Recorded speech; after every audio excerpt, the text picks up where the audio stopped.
much do you also pay attention to like all of the tariff situation and how that can affect home building? As a real estate investor, I pay attention to everything, okay? Because at the end of the day, what are we doing? We're adding up math to identify a return to make decisions whether we want to do it or not, right? And if the cost of materials is going up, that has to be calculated into what we're willing to pay for a project.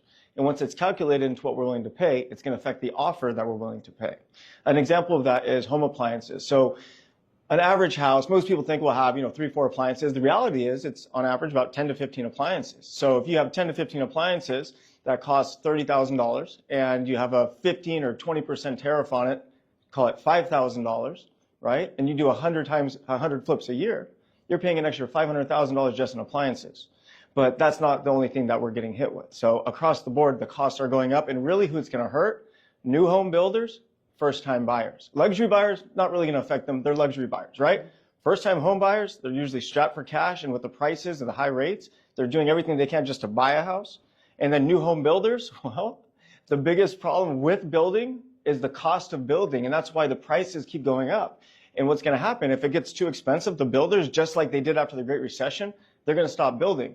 So then what happens when builders stop building in a time when we have a housing shortage and we're in a housing crisis, right? Prices could go up. It is just starting, so there are a lot of unknowns. Have you felt any of the effects, though, just with even the talk of raising prices, of putting tariffs on materials?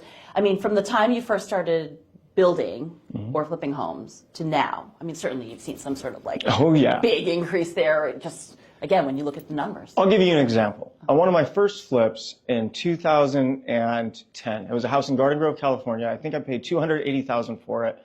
I think I put $110,000 or $120,000 into it, and I think I sold it for $550,000. Okay.